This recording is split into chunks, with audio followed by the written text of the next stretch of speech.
Olá, que Jesus nos abençoe. Um grande abraço a todos aqueles que estão nos acompanhando aqui da Casa Espírita Bittencourt Sampaio, em Uberaba. Hoje, excepcionalmente, nós estamos gravando a nossa palestra, a nossa exposição, porque nós estamos obedecendo o protocolo da Secretaria de Saúde do Estado de Minas e da cidade de Uberaba. Aqui em Uberaba nós estamos nessa onda roxa, não é? do coronavírus. Não é? Infelizmente, uma situação que vem se prolongando, e nós precisamos de atender às orientações da Secretaria de Saúde. Precisamos limitar aqui os frequentadores e preparar a casa espírita, mas na próxima semana nós já esperamos estar aqui ao vivo. Vamos adequar a casa espírita conforme orientação, conforme o protocolo, e esperamos estar aqui com um público reduzido, com o distanciamento, mas vamos procurar fazer a nossa reunião ao vivo, porque é como nós temos falado já em algumas de nossas palestras, aqui mesmo, na Casa Espírita Bittencourt Sampaio.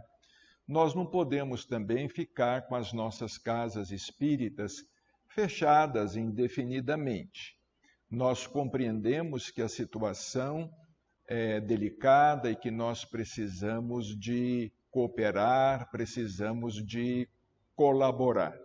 Não se trata de nenhum ato de desobediência civil, mas, havendo permissão da cidade, da administração pública, as casas espíritas devem abrir as suas portas com os cuidados devidos, não é? Limitando o número de frequentadores, enfim, respeitando todo aquele protocolo que nós já sabemos, não é?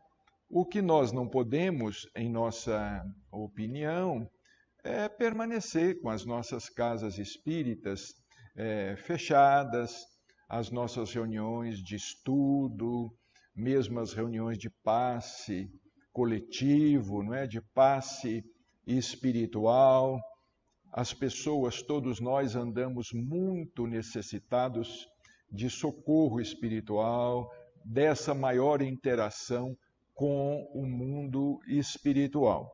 Porque, pelo andar da carruagem, é provável que nós venhamos a lidar com essa pandemia por mais alguns meses, talvez até o final deste ano, não é? A vacinação já está começando, já começou, e muitas vacinas estão chegando já ao Brasil, não é? E o pessoal, grande parte, daqui uns 3, 4, 5 meses, já vai estar vacinado, se Deus quiser, não é? Mas vamos fazer um esforço para não paralisarmos totalmente as nossas atividades, principalmente também as nossas atividades assistenciais, não é? No Lar Espírita Pedro e Paulo, lá no bairro de Lourdes, que fica na periferia da cidade, nós não paramos com as nossas atividades assistenciais. Continuamos com as atividades lá no Lar Espírita Pedro e Paulo, no bairro das Mangueiras, muitas famílias, muitas crianças, muitas pessoas carentes, e nós estamos fazendo o nosso trabalho com a cautela necessária, com a preocupação de seguir o protocolo, mas estamos fazendo o nosso trabalho assistencial. Enquanto pudermos, enquanto houver espaço, o mínimo espaço, nós não vamos recuar. Enquanto houver o mínimo espaço, nós vamos ocupá-lo. Não é? Se esse mínimo espaço deixar de existir, aí então nós vamos ter consciência de que cumprimos com o nosso dever. Bem, hoje nós vamos fazer a nossa palestra com base numa pergunta do livro O Consolador, de Emmanuel, a pergunta 207, que tem muito a ver com a situação que nós estamos vivenciando, não apenas no Brasil, mas no mundo. Porque, de repente, a gente imagina que essa pandemia está instalada apenas no Brasil, não é? Porque as notícias são alarmantes, mas nós nos esquecemos de que o Brasil é um país com 220, 230 milhões de habitantes, não é? É um país, dimensões continentais, nós nos esquecemos disso, mas a pandemia está nos países da Europa, está nos Estados Unidos, está em toda parte, como também determinados problemas.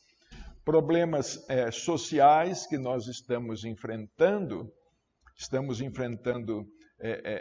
problemas sociais aqui no Brasil e outros problemas, né, problemas econômicos também muito sérios que nos preocupam, problemas graves também que nos preocupam. Mas na pergunta 207 foi indagado a Emmanuel o seguinte: a decadência intelectual pode prejudicar o desequilíbrio do mundo? A decadência intelectual, a decadência da inteligência, não é? O desvirtuamento da inteligência, do homem de inteligência, que é chamado a administrar, que é chamado a conduzir, vamos dizer, os destinos de uma nação, essa decadência intelectual que às vezes fica tão notória, né? Essa decadência intelectual tão notória nos dias atuais, principalmente no campo da política, não é? Realmente a gente vê, assim, uma decadência intelectual, isso é inegável, isso é inegável. Nós não estamos aqui falando em partidarismo político, não estamos tomando a defesa de nenhum partido, nem nada. Mas nós observamos que isso está afetando, trazendo muitos problemas, agravando os problemas já existentes. Não é? Por exemplo, se no Brasil nós tivéssemos mais união, se no Brasil realmente nós nos interessássemos em combater, não é, o coronavírus, se houvesse uma união, um entrosamento, falando a mesma língua, todos concentrando esforços no mesmo sentido, não tenhamos dúvida, nós estaríamos numa situação melhor, não é? Porque esse número aí elevado de desencarnações, não é devido apenas a essa questão da letalidade do vírus, não. O problema é que há interesses pessoais, interesses de grupos políticos, de grupos econômicos e de grupos até científicos e farmacêuticos, da indústria farmacêutica, falando muito mais alto, interesses falando mais alto, e torna uma situação ruim, péssima, não é? Transformando uma situação ruim, péssima. Mas vejamos a resposta de Emmanuel. A decadência intelectual pode prejudicar o desequilíbrio do mundo? Sem dúvida. E é por essa razão que observamos na paisagem político-social da Terra, olha, na década de 40, hein? As aberrações, os absurdos teóricos, os extremismos, operando a inversão de todos os valores. Essa resposta é para hoje. Essa resposta, essa palavra de Emmanuel é para hoje. Não é? O livro O Consolador, aqui, olha, o prefácio é de 9 de março de 1940, não é? 81 anos deste livro, né? 1940, nós estamos em 2021. Olha o que Emmanuel disse aqui. E é por essa razão que observamos na paisagem político-social da Terra as aberrações, são verdadeiras aberrações. Os absurdos teóricos, né? Os extremismos, operando a inversão de todos os valores. E Emmanuel continua, excessivamente preocupados com as suas extravagâncias, os missionários da inteligência, quer dizer, os homens inteligentes que estão ocupando aí posições de destaque, não é?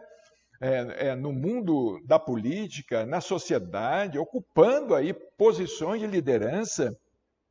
Esses missionários da inteligência trocaram o seu labor junto ao espírito por um lugar de domínio.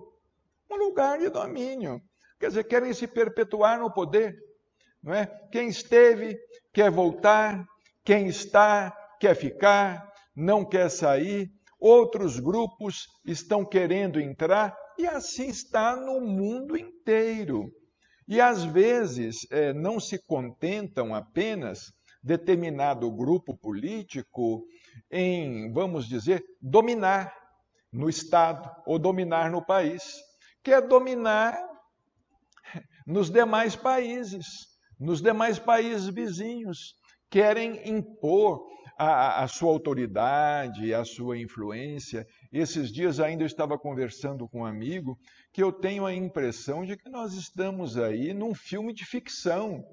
Num filme de ficção e de terror. De suspense e de terror. De suspense porque nós não sabemos o que vai acontecer daqui a pouco, o que vai acontecer amanhã, depois da manhã, e de terror, porque ultimamente a gente não vê praticamente nada, vamos dizer assim, de bom e de positivo, acontecer em favor da coletividade. Claro, tem muita coisa boa acontecendo da parte do povo que é solidário e que é fraterno, não é? Tem muita coisa boa acontecendo da parte dos que estão enfrentando a pandemia, os médicos, os enfermeiros, os que trabalham em laboratórios de análises, não é? Esse pessoal todo, não é? Os que trabalham com transporte, transportando medicamentos, transportando oxigênio, transportando a vacina, tem muita coisa boa acontecendo. A disputa podem partir, podem deixar tudo aí para trás. Vejamos o que está acontecendo aqui no Brasil. Isso não é coisa, era coisa de ficção. Infelizmente, hoje não é coisa que a gente fica sabendo. Dinheiro desviado da saúde, né? Corrupção, não é? De tudo quanto é jeito, de tudo quanto é maneira.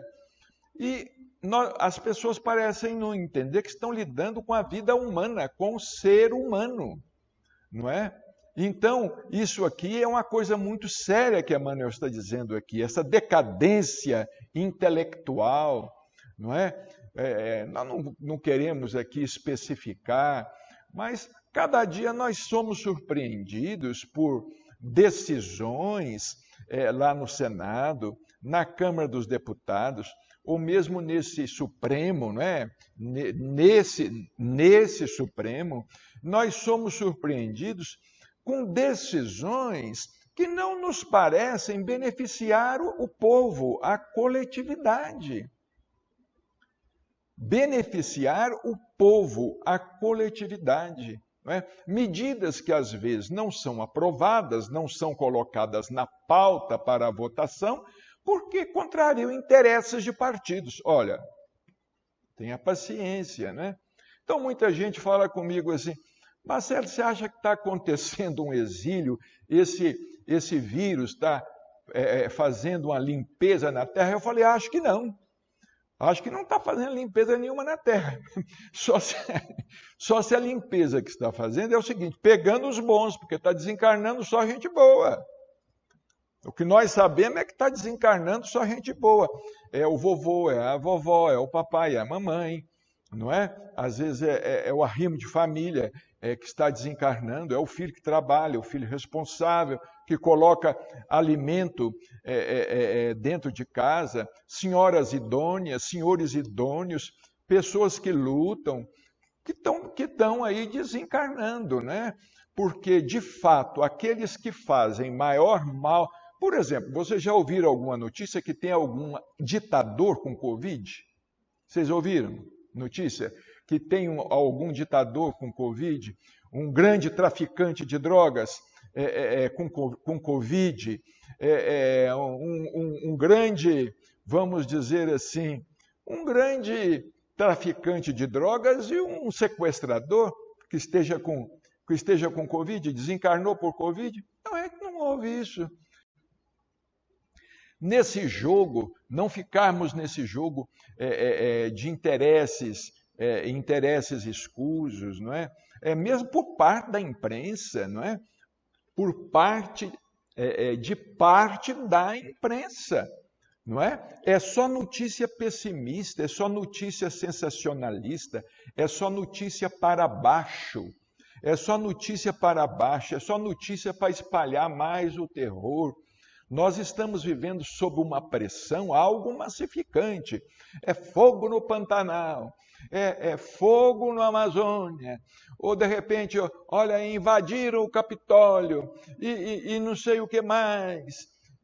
Como é que é? Não é? Agora, aí esse problema da pandemia. Olha, o preço do diesel, os caminhoneiros vão fazer greve, vai faltar gás. Só notícia ruim. Só notícia ruim, infelizmente orquestrada. Infelizmente orquestrada. Então, Emmanuel, ele diz aqui o seguinte, que os missionários da inteligência trocaram o seu labor junto ao espírito por um lugar de domínio, como os sacerdotes religiosos que permutaram a luz da fé pelas prebendas tangíveis da situação econômica. Semelhante situação operou naturalmente o mais alto desequilíbrio no organismo social do planeta. Praticamente a religião nos deixou órfãos. Agora eu vou dizer uma coisa aqui, sinceramente, a vocês. Eu estava conversando esses dias também com meu sogro, que dirige lá o Centro Espírita Vicente de Paulo. Ele está com 89 anos de idade, a minha sogra também, com 89 anos de idade. Eu estava dizendo a ele, assim, olha, chefe, eu vou dizer uma coisa, senhor, os espíritas parecem que estão gostando dessa situação de Centro Espírita fechado. Estão gostando dessa situação de Centro Espírita fechado. E se nós não nos esforçarmos, nós vamos acabar sim nos acomodando e fazendo o jogo dos espíritos das trevas. Dos espíritos das trevas encarnados e dos desencarnados. Porque eu também sou da opinião do Dr. Inácio Ferreira. Os piores espíritos das trevas são aqueles que estão na carne, são aqueles que estão encarnados, são dos piores. Porque os espíritos das trevas desencarnados, eles têm que ter um trabalho muito grande para nos influenciar mentalmente. Porque eles só podem nos influenciar mentalmente. Mas os encarnados estão aí tomando decisões por nós, não é? Estão assinando leis por nós, apoiando coisas por nós, aprovando coisas por nós. Uma coisa absurda isto. Uma coisa absurda que isso não pode acontecer. É preciso que ocorra uma mudança, e uma mudança de fato, que essa mudança precisa de acontecer, não é? Porque Senão esse sonho do mundo regenerado, ele vai ficando cada vez mais distante. E diz Emmanuel aqui, olha, o mais alto desequilíbrio no organismo social do planeta, e como prova real desse acerto, devemos recordar que a guerra de 1914 a 1918, foi a primeira grande guerra mundial, custou aos povos mais intelectualizados do mundo mais de 100 mil bilhões de francos. Olha aí. Salientando-se que, com menos da centésima parte dessa importância, poderiam essas nações haver expulsado o fantasma da sífilis do cenário da Terra.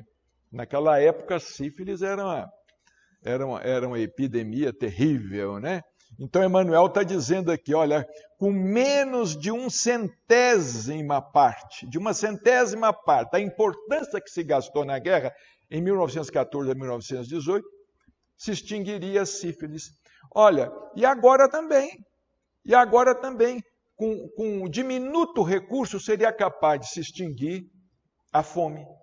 Com diminuto recurso seria capaz de se extinguir, vamos dizer, a falta de escola para muitas crianças, não é?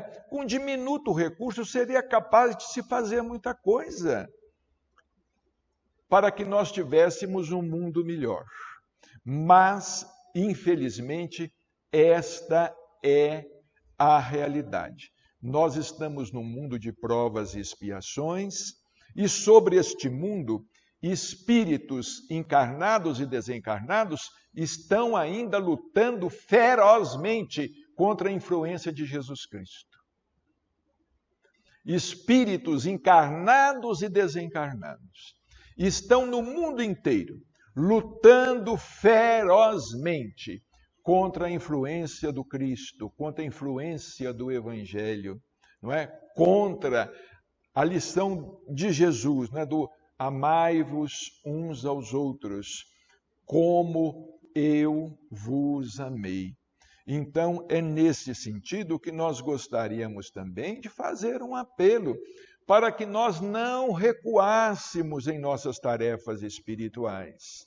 Não recuássemos, na medida do possível, enfrentássemos a situação. É como o doutor Inácio falou no começo da pandemia, enfrentar sem afrontar. Ninguém quer afrontar nada, ninguém quer afrontar a ordem, não quer afrontar a lei, não quer afrontar a pandemia, mas nós precisamos de enfrentar.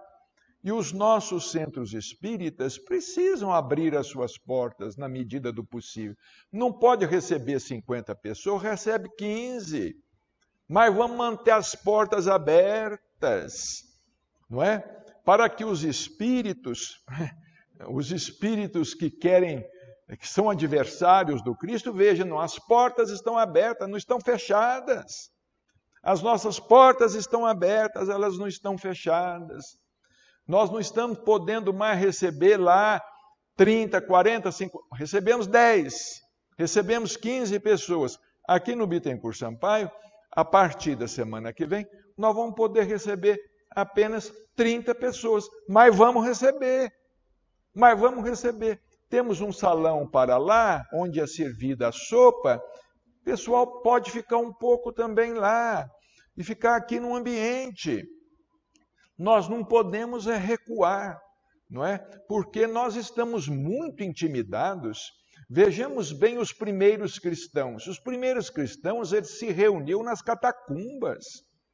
O cristianismo saiu debaixo da terra, não é? Com os que se reuniam nas catacumbas, mas não deixavam de fazer as suas reuniões. Eles eram denunciados, traídos, perseguidos, presos, mortos. Olha, há pouco tempo atrás nós estávamos numa reunião aqui de psicografia no Bittencourt Sampaio, porque agora estamos fazendo a psicografia aqui aos sábados, com pouca gente também, não é? De repente chegou a polícia, houve denúncia de um vizinho. É claro, o evangélico vai denunciar o intolerante, o evangélico vai denunciar. Até mesmo um espírita invejoso, que é o que não falta, né? Porque eu vou dizer uma coisa para vocês, o espírita não é bonzinho assim, igual a gente pensa, não, viu? A gente é muito ruinzinho ainda, viu? E precisa melhorar muito e apanhar muito para melhorar, porque tem muita vaidade, orgulho e inveja.